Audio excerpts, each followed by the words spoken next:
Welcome to Unboxing Logistics, everybody. I'm your host, Lori Boyer of Easy Post. And today we're going to be going into one of my favorite topics, the parcel carrier landscape.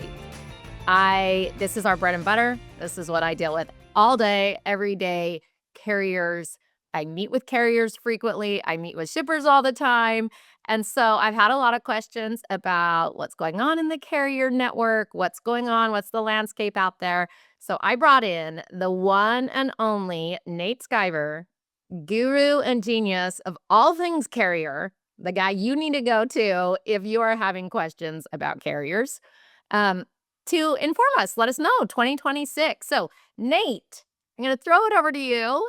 Why don't you introduce yourself and let our Unboxing Logistics family remember? I'm sure they know you, but if they've forgotten, let them remember who you are.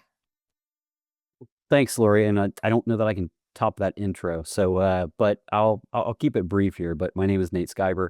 I'm the founder of LPF Spend Management, which is a parcel consultancy working really with package shippers to help them cut costs, negotiate contracts, and select the right delivery partners.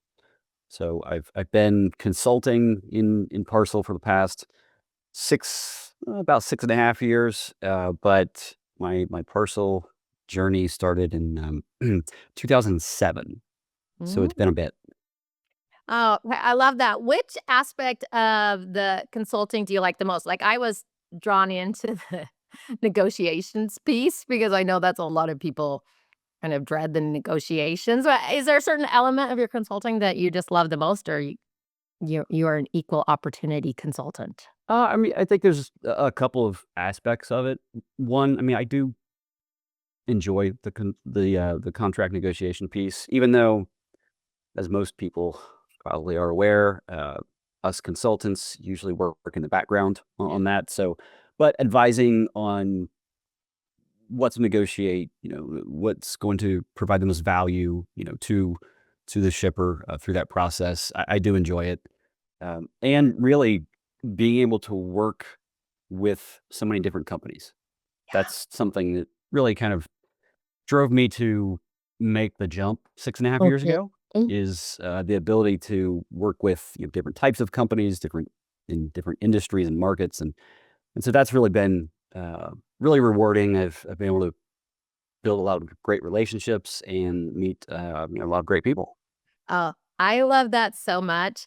I have to say, working with a variety of companies, I mean, it just really expands what you understand, and you get exposed to so many new things. Back in a previous life, I worked for a lot of years for a business guru, Tony Robbins, and because the way he would bring people in and then I'd help them with their marketing, I worked with so many different companies, and it really expands your knowledge and understanding, and you just see all kinds of different challenges. It's really, really fun, challenging, but that's awesome. That's such a wealth of information, so love that you love that.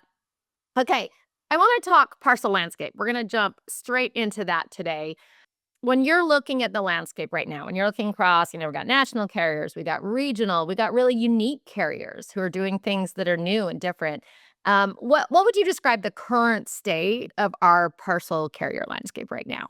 2026. 2026.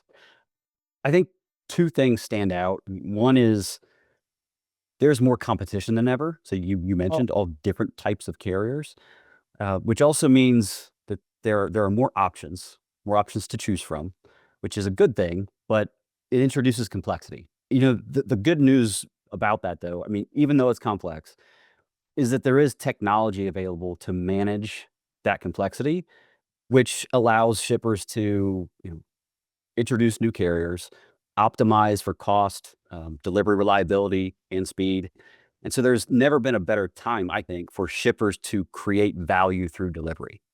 And a lot of that comes about from the fact that there are more solutions than we've seen. And I think there isn't really an unmet need in the market.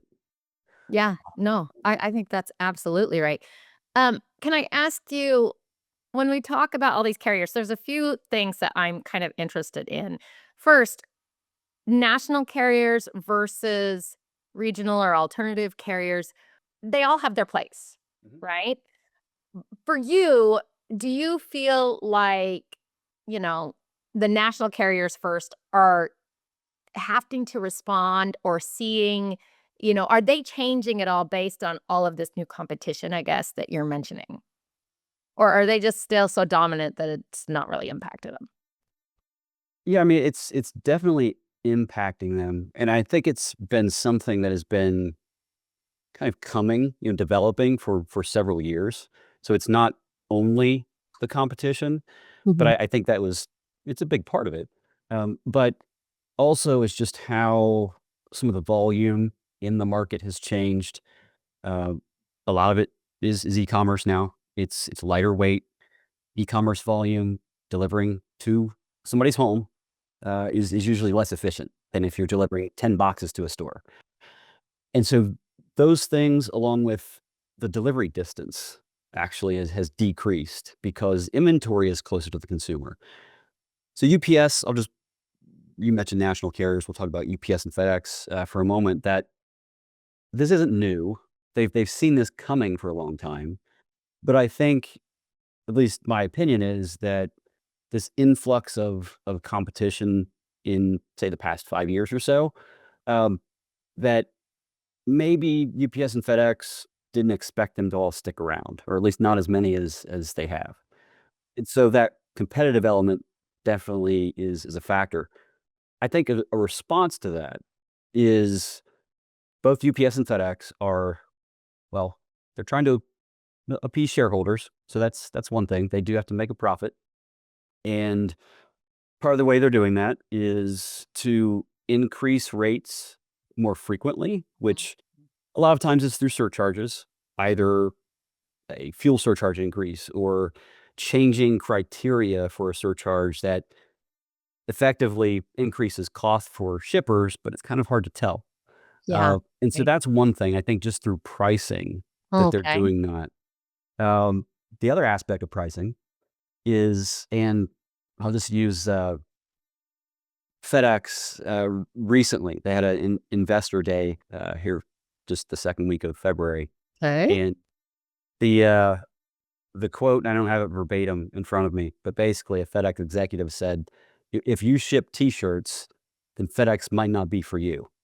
Mm. And it hasn't really been stated that bluntly, but Yeah, it's right. pretty reflective, especially with FedEx, of how they're approaching volume segments and customers. And Yeah. so lightweight residential T-shirts uh, is something that they're not pursuing actively. They'll price it, they'll happily take it if at the right price, but they're intentionally really focusing elsewhere on, you know, commercial shipments like business to business, healthcare, things like that.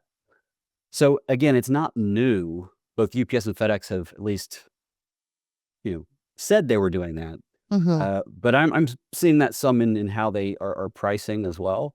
So I think that's probably the most obvious or biggest change it is to how they're responding with pricing. Yeah, that's super interesting. I was reading something. I was trying to remember if it was something I saw at a show, but in the past, shippers have been looking really heavily at cost only with carriers.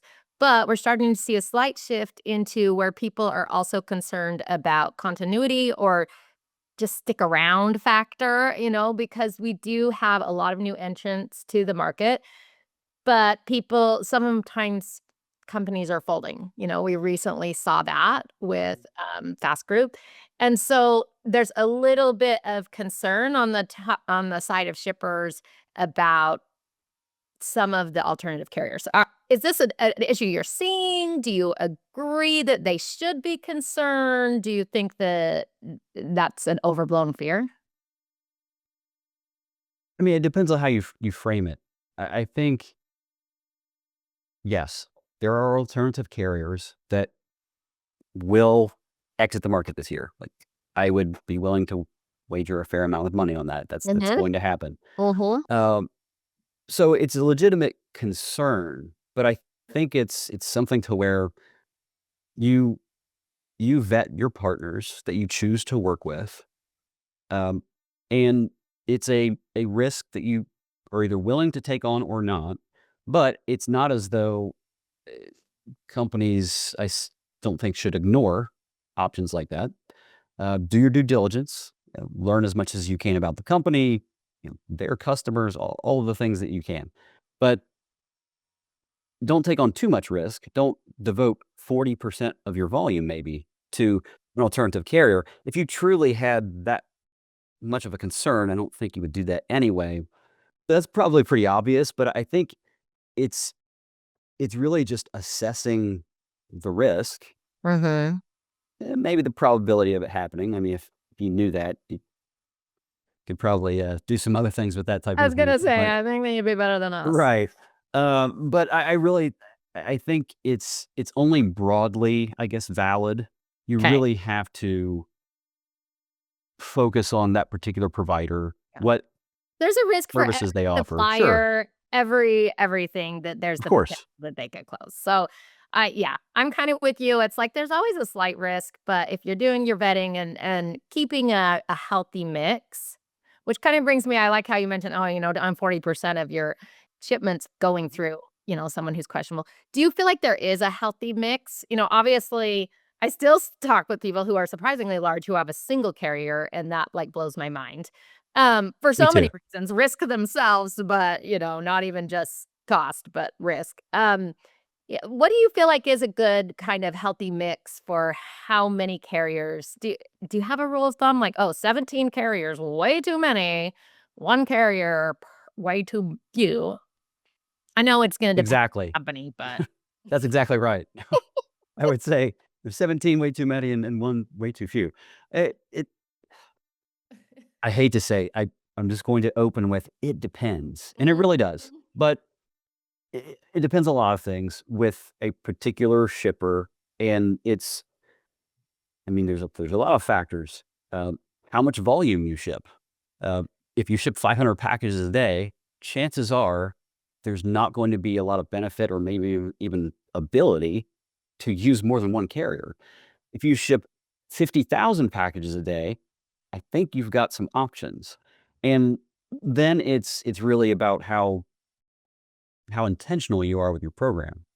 And if you have very clearly defined goals and you invest time, resources into finding delivery provider solutions that fit a specific need, whether it's you know, delivery speed in a particular geography, or it's a low cost carrier that can help with support the lightweight residential packages.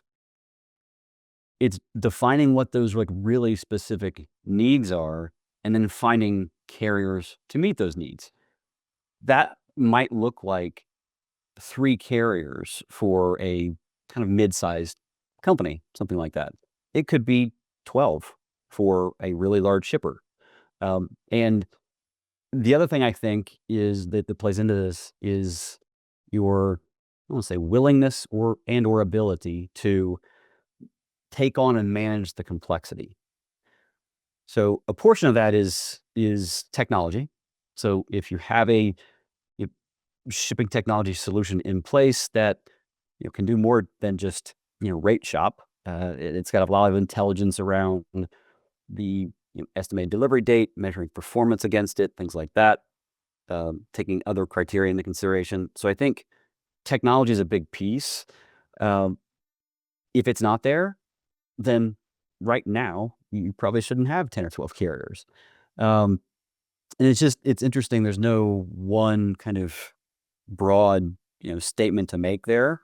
I I will tell you, I talked with a retailer that is a large retailer, but not one of the largest for sure. Quite a bit of volume. They have 23 carriers, and they manage that complexity through primarily technology. They're very hands-on in managing it, running direct line hauls, zone skips on their own. So And this isn't a Walmart sized company. I mean, this is, but that's probably the extreme. I wouldn't expect very many, but it's just an example of how different it can be based on the company.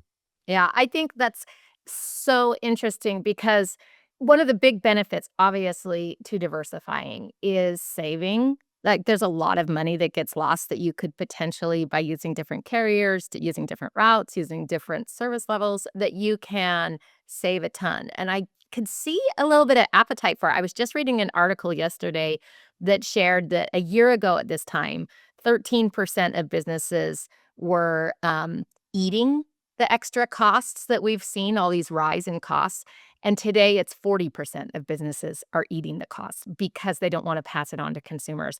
I think that kind of shows, though, we've got to find ways to save Hmm. outside, Right. you have to be creative. Being able to have that many carriers, they can save a lot of money. Where do you see, so for regional carriers or even for any of the carriers, what are maybe signs that, you know, you would be a good fit to use maybe a regional carrier? Are there situations, I guess, when somebody's shipping that you would say, "Oh, you're shipping a lot in this area," or "You're shipping a lot of this type of good," or, that certain regional carriers might fit, or that, what is their bread and butter? What is their hot stuff? If we're talking regional carriers, they're regional for a reason. They cover a very specific geography, and some of them even more so, I guess, specialize in um, residential for sure, maybe even lightweight residential. And so it kind of goes back to what I said earlier about like defining very specific needs, requirements, goals, whatever it is. Um, if that's there, then use or find providers, regional carriers that have a strength, some type of differentiating value that you don't get maybe with your current national carrier. And a lot of times with a regional carrier, I'll say in many cases, they're favorable from a cost standpoint. Not always, but they are, and and that's one benefit for sure. The other one can be within, they say the Southeast, just as an example of the United States. Uh, they can be maybe faster depending on if it's residential and they deliver 7 days a week. That's pretty common for a lot of regionals or alternative carriers. Um, one thing where I think maybe I don't want to say isn't a fit, but it might be a bit misaligned is if there are some regional carriers that have expanded over time. So maybe they started in a one region, or and then they've opened operations in other large markets, or maybe an entire region of the U.S. And now they're kind of connecting those two networks or areas, or maybe it's three or more. That's where some carriers, I mean, especially if that's a new kind of development, might not be as efficient as if they are concentrated in that, initial service area. And so what happens is, literally the further that those packages travel, they're touched more times From through the original region? Is that what you're yes. talking about? So Okay, if yeah. if you say ship from the Southeast, Mhm. and originally you were working with a regional carrier only in the Southeast, Okay. service is very strong, cost is what it needs to be. And then that carrier has expanded to maybe it's a little bit more on the East Coast in New York, New Jersey, something like that. If you start to move that volume out to a longer distance, it can be less efficient for that carrier. That's not how they've developed their service, even though they're offering it now. So there can just be some service inconsistency. Costs might be elevated for that carrier, and over time they might come back and need to raise rates. So I think it's really defining which providers, regional carriers, where they're strong, and then aligning that to what your needs are. I know that sounds super simple, but I think that's I where was the gonna say, it sounds simple, but how do they do that? And, obviously, their own needs they look at, but how do you recommend people figure out which carriers are strong in which areas? I mean, honestly, to gather information and just on your own, just research. But really, it's directly. I mean, that helps you, I guess, determine a list. A Make it a list of short list? carriers, right? Mhm. That might fit a need. Of course, if you have someone in your network, works with that carrier, collect information that way. You can work with a third party consultant who can help with that too.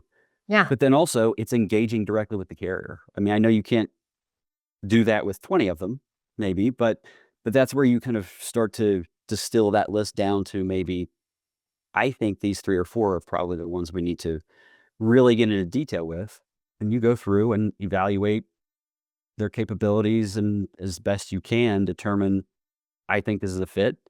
And ultimately, and this is not what a lot of, I think, companies want to hear, if it's an alternative carrier we're talking about, you won't know 100% if that carrier meets your needs until you start working with them Yeah. and you start measuring it. And I think that can be, it's not as much anymore as it used to be, but that can be kind of a sticking point Yeah. where a company is hesitant to do that, but you literally won't know until you start to actually work with the carrier. Okay, so that triggered 2 questions for me. One, which I'm gonna come back to, is when people are reaching out to carriers, are there specific things that you would recommend that they ask or that they're trying to vet that would help? But 2, so you can come back to thinking on that one. But 2, when you've decided on when you say, "Okay, I'm gonna try out this carrier," do you have a certain, amount that you suggest? Like, "Oh, I'm just gonna give them 2% of my," you know what I mean? Like, how much is a Mhm. test? Well, the second one depends. It does, and what I the Nate, you're always saying it depends. it does. It's So because it's what complicated, you're exactly right. and so you threw a percentage out there, and that's fair. Like, that's probably the best reference point to start with.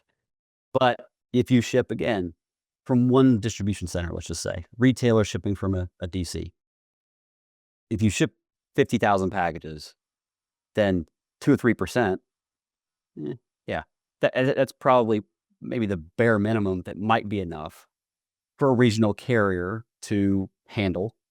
And so part of that is understanding the requirements. This kind of goes back to the first part of the question, I guess, is understanding the capabilities that the carrier has and not just kind of what they have on their website, but when you get into the details, and this is kind of addressing both questions or part of the Mhm. questions at once, Yeah, I once love it.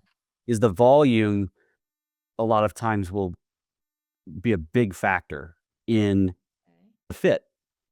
And if this particular carrier, maybe they have volume minimums a lot of times Mhm. on a daily basis because they have to make the best use of their assets, the pickup, the middle mile, things like that. And if they've got a volume minimum of 2,000 packages a day, and let's change the total number you ship now, let's just say you only ship 10,000 a day. Well, you have to determine, like, really, really vet then that service provider and be highly confident that they're gonna meet your needs, and you can provide that much volume. Because really the last thing you wanna do is commit, like, start working with a carrier, and then you can't supply the volume that they need to provide you with competitive pricing. And so I think that's where you have to just communicate very clearly, has to be transparency on both sides. The carrier can't overcommit, and you have to be very cognizant of the amount of volume that you're willing to commit. Um, I mean, that's, I think, maybe more of a basis on actually working with them. A test that really, I'll say, highly depends because some carriers will actually do that. A pilot, they'll just agree, we will move less volume than is kind of optimal for us for a certain period of time, so you can validate the service. Other carriers might not be open to that, Yeah. and which is You can just ask, right? fair, absolutely. Yeah, The worst thing that can happen is they tell you no. exactly. And if that's something you require, though, to actually vet the carrier and the service before committing more volume, and they won't do it, well, then you've got to move on. Yeah, no, I love that. Um, it made me think when we were talking about, um, what you would ask carriers, Do you recommend also vetting with other shippers who are using the carrier in your Mhm. area? If How possible. do you go about doing that? If I mean, there's a couple ways to do it. Ideally, you being the shipper would be able to find, determine other retailers on your own that you can kind of independently Not the get ones the carrier sends you to, right. I their mean, favorite customers? Yeah. they're out of self-preservation. I mean, Yeah, they're that gets not us going skin to in the game here, yeah, send you obvious. to a customer We'd that they've all do it, lost, we know. right? Yeah.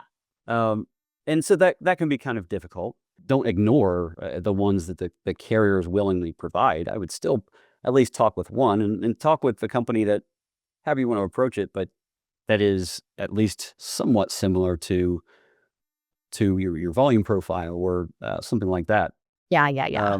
But yes, I mean it's kind of difficult sometimes, particularly if that carrier hasn't been in the market that long.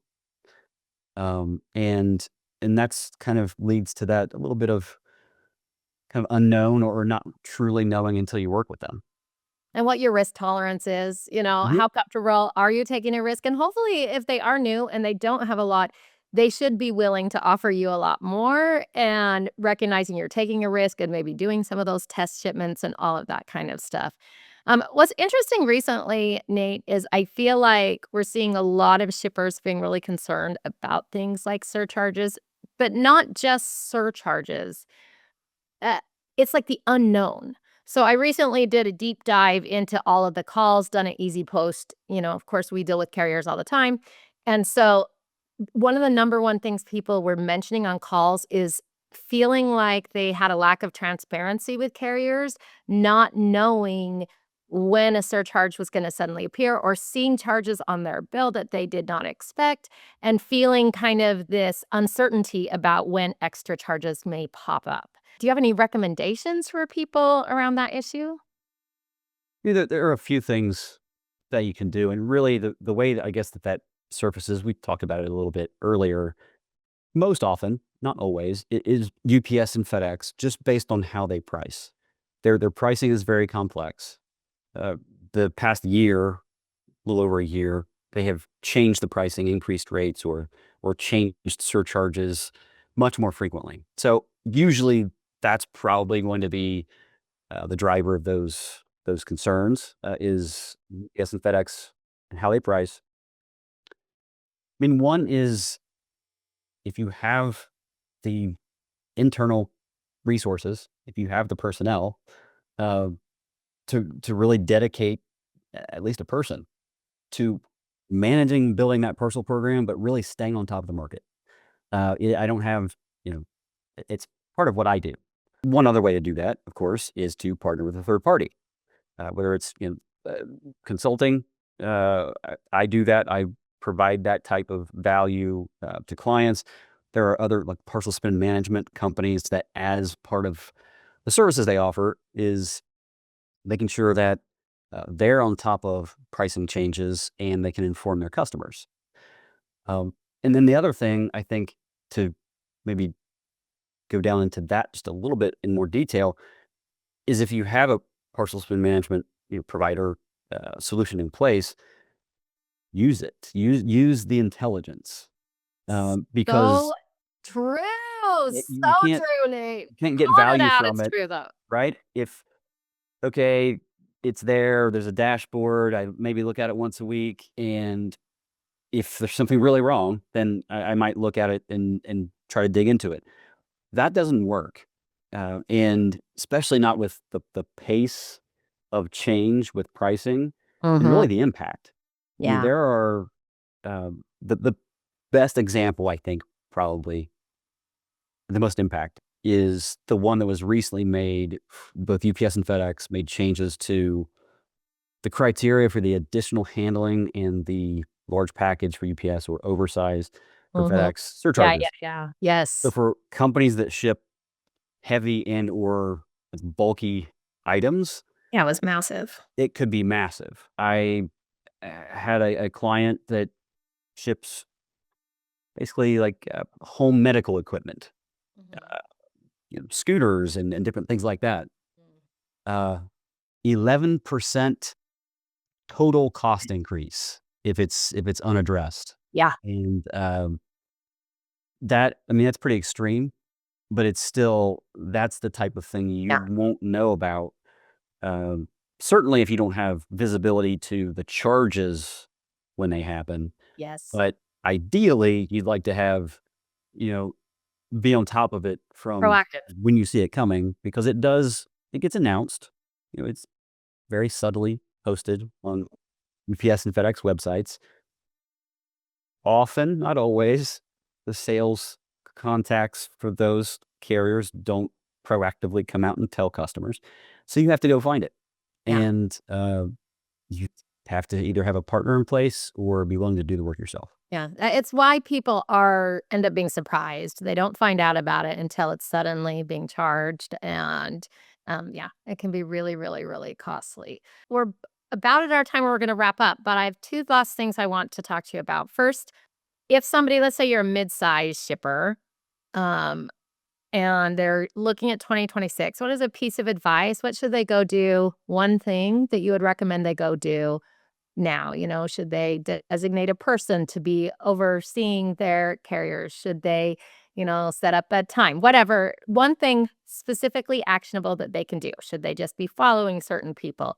And then I would love to hear more about you specifically and like kind of who your ideal company is who may want to come to you and use you and your services and just really learn a little bit more about what they would get from working with you. So, first, piece of advice, and then tell us more about, who is listening who might actually be interested in kind of working with you.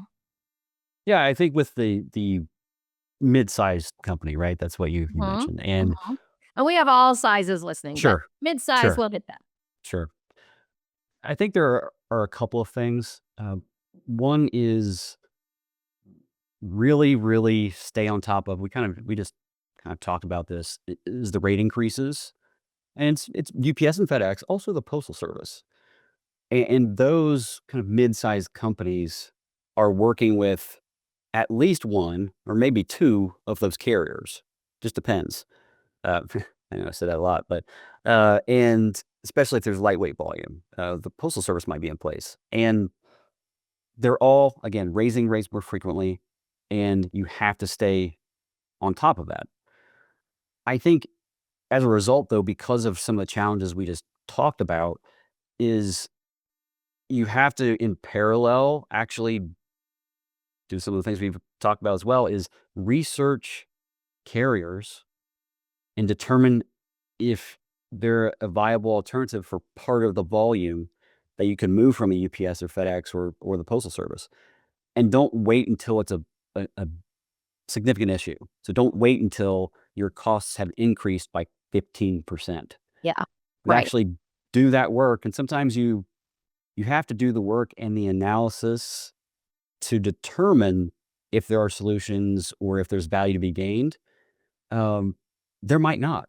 There, you could end up in a place where, okay, this is the best I can do. But Yeah. you have to do that work, and it's in parallel with staying on top of your existing, program and the costs. You have to in parallel do that research Yes. and vet those carriers and determine if or when I need to, these are the 2 or 3 or something like that, that I'm gonna reach out to see if I can make a change. Okay. Absolutely. I'm throwing out the challenge to everyone listening, watching today. Put a time on your calendar in the next week, block off 1 hour, and sit down and do some of these research items that Nate's thrown at you because it will really give you comfort and visibility and help you alleviate some of that feeling of like, oh no, I'm a little worried that something might happen and I just don't have time. Just put it on your calendar, 1 hour and take some time. I think it'll be huge. So, Nate, tell us about you then. So, if somebody's also just listening and just like, okay, I don't have time. I don't have 1 hour, Nate. How could they come to you? But also, who is the right person to come to you? So, what's the right fit for you, and what do you provide? Yeah, I think, so a lot of the consulting that I do with clients is project based. So it's finite project work.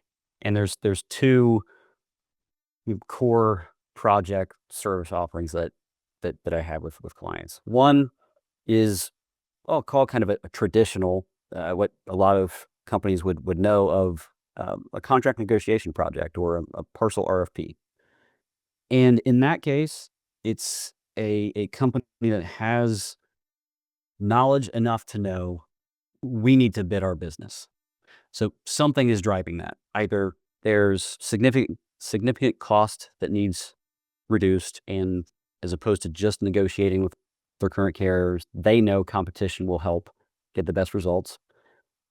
Contracts could be expiring. Something to where they've decided we need to find the best carriers. We need to negotiate the best rates we can in agreement terms. Let's find help doing that. Yeah. And so in those cases, from a client kind of company standpoint, what I would, I guess, considering my background is enterprise retail, I would say that the client base, though, really kind of mid-sized companies is what I would kind of broadly say. I mean, I've had clients with as little as $2 million annual spend, up to in excess of 100 million. But really, where those projects I think provide the most value and where I can efficiently work with clients is in that really $2 to $20 million range. Perfect. And it's those that again know they need that expertise, the heavy lifting on the analysis and things like that. And then the other one, just real briefly, is for companies that don't necessarily know if there's an opportunity. And I'll perform a program assessment. Yeah. That's exactly what it sounds like. It's Critical. evaluating the current program from an agreement term standpoint, rates, providing feedback that's much more detailed than benchmarking. It's very, very specific about where I would expect the pricing to be for a company of that size and spend. And then there's recommendations also with that of if you choose to do it on your own, this is what you could potentially achieve with savings, different carrier options. If you contract and work with me on an RFP project, then this is also what you can expect from a savings perspective and carrier mix. So those two things I think are the best examples of client projects, and largely that what I'll again say kind of mid-market, maybe $2 to $20 million in spend. Perfect. I love it. Where should they reach out to you? LinkedIn, website? LinkedIn's the best way to do it. I love it. If you don't follow Nate on LinkedIn, totally do. When we were talking about research, he's throwing up the info for us there. So follow, keep up to date with it. There's so much for us to know. And fortunately, we can just steal some of it from Nate's brain. So Yeah, that's what sure. I like to do, steal my knowledge from others. So make sure you're following Nate. This has been really, really great. I appreciate you Absolutely. coming on. Carriers is a complex world, continuing to get more complex, but I think we can't just hide it from it and hope that maybe it doesn't turn into a problem. So Absolutely. thank you, Nate. Any final words? Final words? I don't know. We've talked about quite a bit. I always love to chat, and I look forward to doing it again next time. Awesome. All right, we'll see you all next time. All right.